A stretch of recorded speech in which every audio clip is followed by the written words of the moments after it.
നമസ്തേ sir. നമസ്തേ. Sir, നമ്മുടെ centre ഒരു പുതിയ ബിൽ ഇൻട്രൊഡ്യൂസ് ചെയ്യാൻ പ്ലാൻ ഉണ്ട്. നാരി ശക്തി എന്ന് പറഞ്ഞ ഒരു 1/3 ഓഫ് ഇത് അവർക്ക് സംവരണം കൊടുക്കാൻ പോവാണ്. ലോക്സഭയിലെ പാർലമെന്റിലായാലും ശരി, നിയമസഭയിലായാലും ശരി.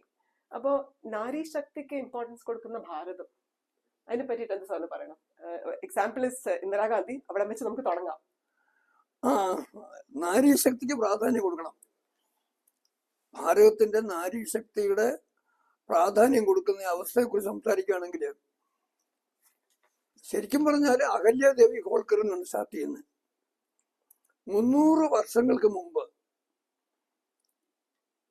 ഒരു രാജകുടുംബത്തിൽ പോലും ജനിക്കാതെ റാണിയായി മാറിയ ആളാണ് അഹല്യാദേവി ഹോൾക്കർ. ഭരണത്തിലാണെങ്കിൽ ഭാരതം ഇന്ന് കാണുന്ന, ലോകം ഇന്ന് കാണുന്ന മാറ്റങ്ങൾ പോലും പുതിയ കാഴ്ചപ്പാട് കൊണ്ടുവന്ന ഭരണാധികാരിയായിരുന്നു. ഡിഫൻസിന്റെ കാര്യത്തിൽ പറഞ്ഞാല് അന്ന് സ്വന്തം രാജ്യത്തിന് ആവശ്യമാണെന്ന് തോന്നിയതിന്റെ പേരില് പീരങ്കി നിർമ്മിക്കുന്ന ഫാക്ടറി, അതുപോലെ തന്നെ വിദേശികളിൽ നിന്ന് ട്രെയിനിങ് കൊടുത്ത് കഴിവുറ്റ സൈന്യത്തെ വളർത്തിയെടുത്ത നാരിമണിയായിരുന്നു, നാരി ശക്തിയുടെ പ്രതീകമായിരുന്നു അഹല്യാദേവി ഹോൾക്കർ. അഹല്യാദേവി ഹോൾക്കറുടെ പേര് പറഞ്ഞിട്ട് അഞ്ജന ചർച്ച തുടങ്ങുകയായിരുന്നെങ്കിൽ എനിക്ക് സന്തോഷമായിരുന്നു. എനിക്ക് അധികം അറിയില്ല. അഹല്യാദേവി ഹോൾക്കർ ഒരു വലിയ പട, മറാഠ വിഭാഗത്തിന് ഒരു വലിയൊരു പട ആക്രമിക്കാൻ വന്നപ്പോഴത്തേക്ക് പറഞ്ഞു കൊടുത്ത വാർത്ത ഇതാണ്. അത് സ്വന്തം മകൻ മരിച്ചിരിക്കുന്നു. റാണി ആ സന്ദർഭത്തിൽ ക്ഷീണിതയാണ്, ശക്തി കുറഞ്ഞ ആളാണ്. ആക്രമിക്കാൻ പറ്റിയ നേരമാണെന്നും പറഞ്ഞ് നർമ്മദാ നദിയുടെ അക്കരെ അവര് പട്ടാളമായിട്ട് വന്നു. തിരിച്ചു പറഞ്ഞു വിട്ടത് എങ്ങനെയാണെന്നറിയോ? അങ്ങോട്ട് വാർത്ത കൊടുത്തു വിട്ടത് 50 സ്ത്രീകൾ മാത്രം ഉള്ളൊരു പടയെ ഞാൻ ഒരുക്കിയിരിക്കുക, ഞാനും 49 സ്ത്രീകളും കടന്നു വന്നോളൂ. വിജയിച്ചാൽ പെണ്ണുങ്ങളോട് യുദ്ധം ചെയ്ത് ജയിച്ചതും പരിവരും, അത്രേ പ്രാധാന്യം കിട്ടുള്ളൂ.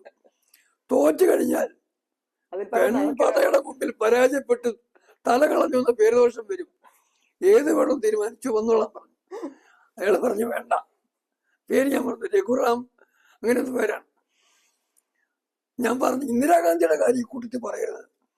ഇന്ദിരാഗാന്ധി ഇന്ത്യയുടെ പ്രധാനമന്ത്രി ആയത് നാരി ശക്തിയുടെ പ്രാധാന്യം കൊണ്ടൊന്നുമല്ല, ജവഹർലാൽ നെഹ്റുവിന്റെ മകളായതുകൊണ്ട് മാത്രം. സർദാർ പട്ടേലിന് കിട്ടേണ്ട ഭരണം കവർന്നെടുത്ത നെഹ്റു കുടുംബാധിപത്യം സ്ഥാപിക്കാൻ വേണ്ടി ഇടവേള ലാൽ ബഹദൂർ ശാസ്ത്രിക്ക് കൊടുത്തു, കിട്ടി. ശാസ്ത്രി മരിച്ചുകൊണ്ടാണോ കൊന്നത് കൊണ്ടാണോ എന്ന് അന്വേഷിച്ച് കണ്ടുപിടിക്കണം.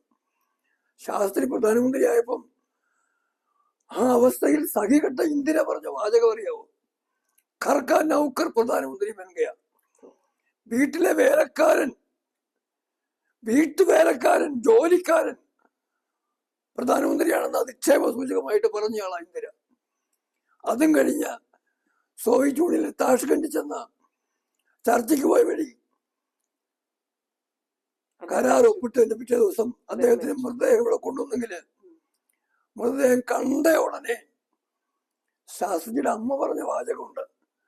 കുളിപ്പിക്കാൻ വേണ്ടി മൃതദേഹത്തിന്റെ ഷർട്ടൊക്കെ മാറ്റി കഴിഞ്ഞപ്പം മെരെ ബിട്ടുവാക്കും മാർഡാല, എന്റെ മകനെ കൊല്ലുകാരെന്നാ പറഞ്ഞത്. ഇന്ദിരയുടെ വഴിയൊഴുണ്ടാക്കാൻ ഒരുക്കാൻ വേണ്ടി, ഇന്ദിരയെ പ്രധാനമന്ത്രിയാക്കാൻ വേണ്ടി ആണോ ആയിരുന്നോ ആ വഴിയൊരുക്കൽ? ആ ശാസ്ത്രി അങ്ങനെ ഇല്ലാതാക്കി എന്നുള്ളത് ചരിത്രം കണ്ടുപിടിക്കട്ടെ. അതുകൊണ്ട് ഇന്ദിരയുടെ വിഷയം മാറ്റി നിർത്ത്. ഇൻവെസ്റ്റിഗേഷൻ പോലും ഉണ്ടായില്ല. അത് തന്നെയല്ല, ഉണ്ടായില്ല, ചെയ്തില്ല. ആ അമ്മ ആവശ്യപ്പെട്ടിട്ട് ഇന്ദിര അത് ചെയ്തില്ല. അതവിടെ നിൽക്കട്ടെ. ഏതായാലും ഇന്ദിരയുടെ പ്രധാനമന്ത്രി പദത്തിലെത്തിയതിനെയോ അല്ലെങ്കിൽ ഇപ്പൊ സോണിയാഗാന്ധി ഇരിക്കുന്നതിനെയോ അതുമല്ലെങ്കിൽ ഏതെങ്കിലും ഒരു രാഷ്ട്രീയക്കാരന്റെ മകളോ മരുമകളോ ഭാര്യയോ അധികാരത്തിലെത്തുന്നതിനെ കൂട്ടി കാണേണ്ട ആവശ്യമില്ല. ഇന്ത്യയിലെ 50%-ലധികത്തോളം ജനസംഖ്യ വനിതകളാണ്. അവരുടെ അവകാശം എന്ന രീതിയിൽ ഭരണഘടന പറയണം 50% സ്ത്രീകളായിരിക്കണം എന്ന് പറയണം. അതെ അതെ. പക്ഷെ 50% സ്ത്രീകളാണെന്ന് പറയാൻ പല പ്രായോഗിക ബുദ്ധിമുട്ടുണ്ടാവും. കാരണം സംവരണം ചെയ്യപ്പെടുന്ന മണ്ഡലങ്ങൾ കഴിഞ്ഞാലും പൊതുമണ്ഡലങ്ങളിലും വനിതകൾക്ക് മത്സരിക്കാം. അങ്ങനെയുള്ളപ്പോഴത്തേക്ക് ഈ വനിതകളെല്ലാം അവിടെ മത്സരിക്കണമെന്നില്ലല്ലോ. നരേന്ദ്രമോദിയുടെ സർക്കാർ അധികാരത്തിൽ വന്ന ശേഷം നാരീശക്തിക്ക് പ്രാധാന്യം അദ്ദേഹത്തിന് ആദ്യത്തെ പ്രസംഗത്തിന് ഓർക്കുന്നു. അതിന് സബ്കാ സാത്ത്, സബ്കാ വികാസ്, സബ്കാ പ്രയാസ്, സബ്കാ വിശ്വാസ്. എല്ലാവരുടെയും വികസനം, എല്ലാവരുടെയും വിശ്വാസം, എല്ലാവരുടെയും പ്രയാസം. പ്രയാസം മീൻസ് എല്ലാവരുടെയും കൊണ്ട് സംഭാവന. പ്രയാസം മലയാളത്തിൽ പറയുമ്പോൾ വേറെ അർത്ഥമായി. പ്രയാസം എന്ന് പറയുമ്പോഴത്തേക്ക് അധ്വാനം, പരിശ്രമം. അങ്ങനെ പറഞ്ഞപ്പോൾ അദ്ദേഹം ഒരു പ്രധാന കാര്യം പറഞ്ഞു.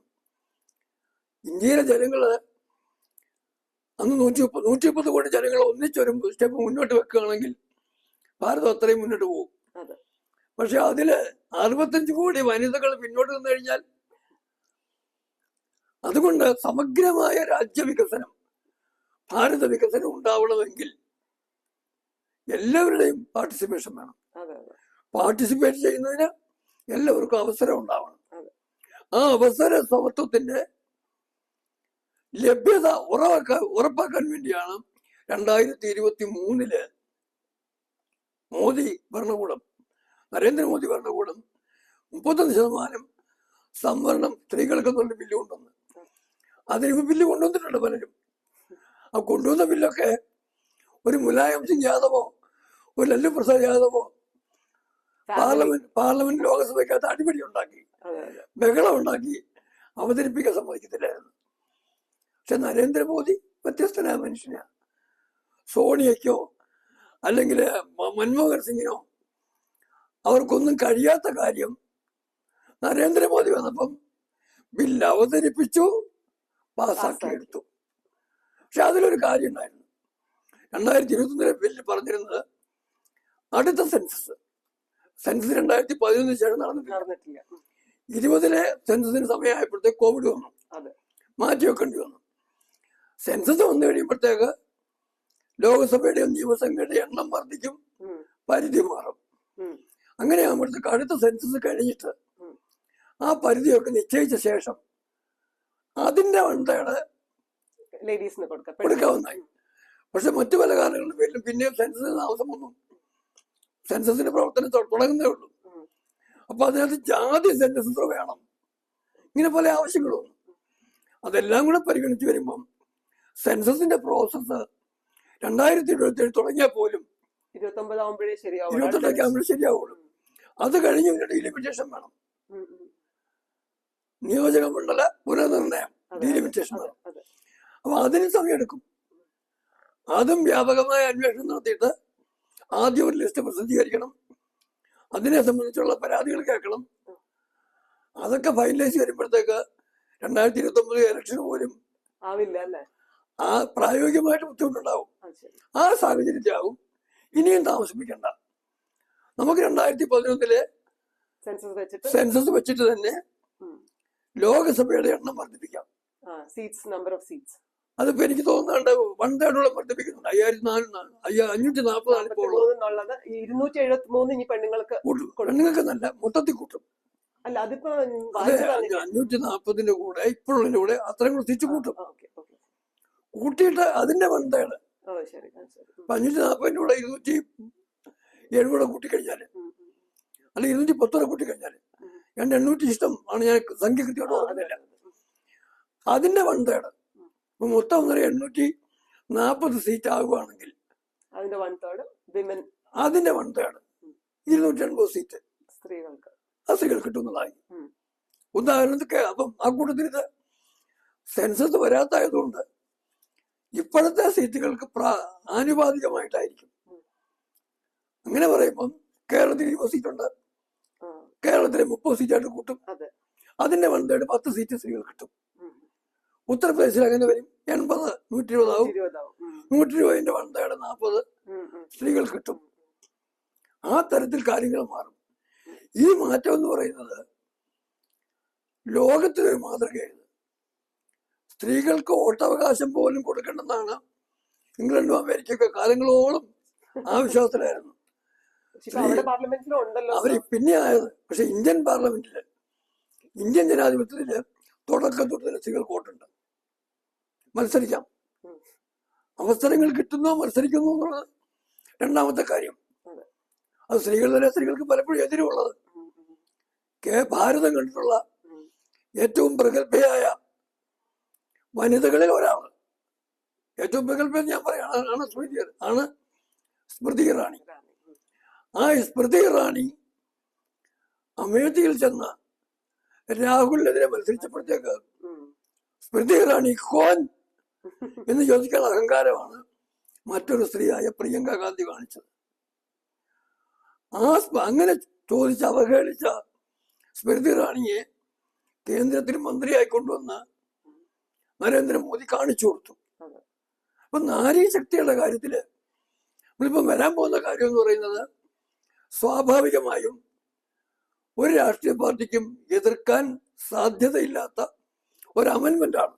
അപ്പൊ ഈ വരാൻ പോണത്, ഇപ്പൊ അഞ്ജന പറഞ്ഞത് 2003 പാസ്സാക്കിയ ബില്ലിന്റെ അമെന്റ്മെന്റാണ്.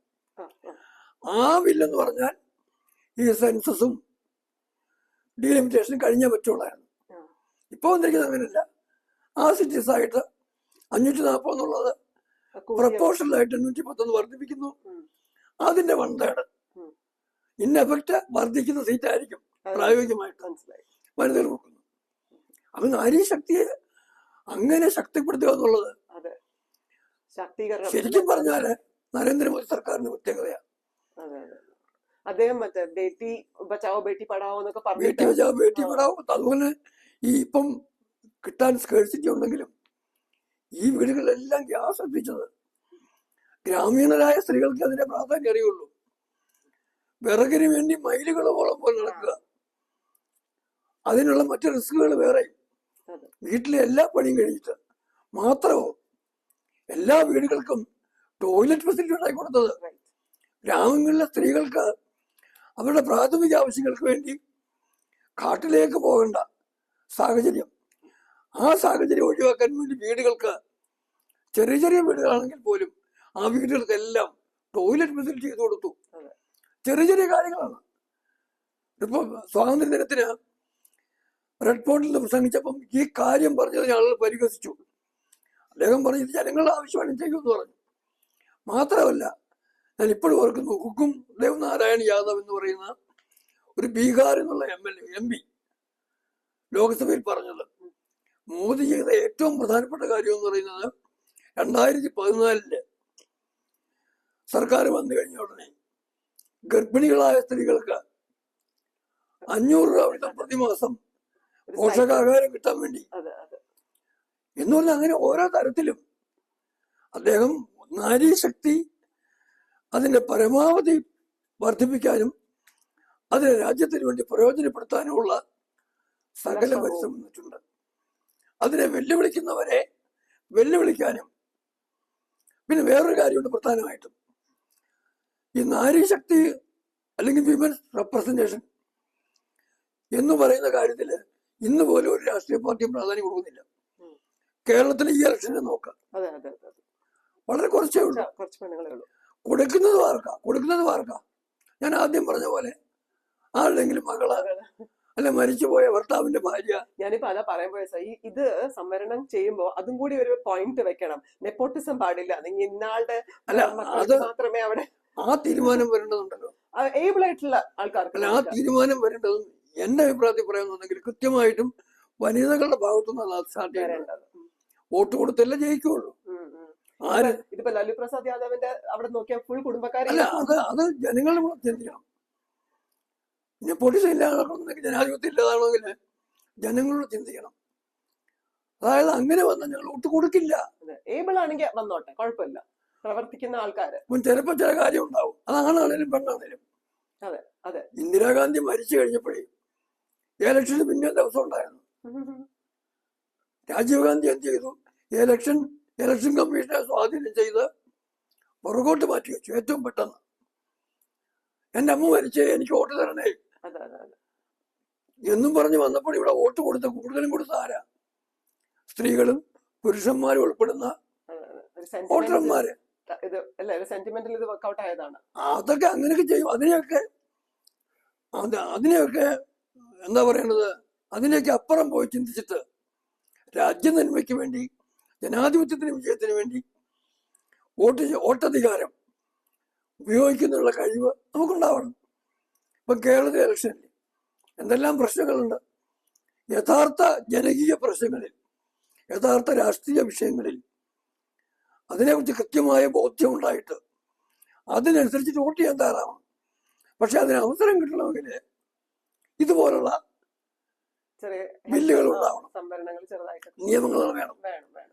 ഒരു ഘട്ടം എത്തുമ്പോൾ സംവരണം ആവശ്യമില്ലാത്ത അവസ്ഥ വരട്ടെ. 33% ആയി. 33% അധികമായിട്ട് പൊതുമണ്ഡലങ്ങളിൽ പോലും സ്ത്രീകൾ മത്സരിച്ച് കയറട്ടെ. ഇത് സൈന്യത്തിലും ഫയർ ഫൈറ്റിംഗ് ഫോഴ്സിലും എല്ലായിടത്തും കയറി വരികയാണ്. അങ്ങനെ വരുന്ന സാഹചര്യത്തില് എനിക്ക് തോന്നുന്നില്ല ഇപ്പം മക്കള് പോലും പെൺകുട്ടിയായി പോയെന്ന് പറഞ്ഞ് സങ്കടപ്പെടുന്ന കാലമല്ല ഇത്. പലപ്പോഴും പെൺകുട്ടികളാണ് പല കാര്യങ്ങൾക്കകത്തും. ആൺകുട്ടികളെക്കാൾ കുടുംബത്തിന് ഉപകരിക്കുന്നതും പെൺകുട്ടികളാണ്, രാജ്യത്തിന് ഉപകരിക്കുന്നതും പെൺകുട്ടികളാണ്. അതുകൊണ്ട് കരുത്തുള്ള ഒരു നാരീ സമൂഹം, കുറച്ചുകൂടി പക്വതയോടെ ചിന്തിക്കും എന്നുള്ളൊരു അതിശക്തമായ ഒരു ഭാരതത്തിന്റെ ഭാവിക്ക് വേണ്ടി കരുത്തുള്ള ഒരു നാരീ സമൂഹം രൂപപ്പെട്ടു വരണം. അങ്ങനെ രൂപപ്പെട്ടു വരാൻ വേണ്ടിയിട്ടുള്ള ആ ഒരു നല്ല തുടക്കമായിട്ട് ഈ ബില്ലിനെ രാഷ്ട്രീയമായ കാരണങ്ങളാൽ താമസിപ്പിക്കാതെ ഈ സഭ തന്നെ ഒരുപക്ഷെ കുറച്ചു നീട്ടിയോ പ്രത്യേകിച്ച് ഒരു സ്പെഷ്യൽ സെഷൻ വിളിച്ചോ ഇത് പാസ്സാക്കി വരട്ടെ എന്നാണ് നമുക്ക് ആഗ്രഹിക്കേണ്ടത്.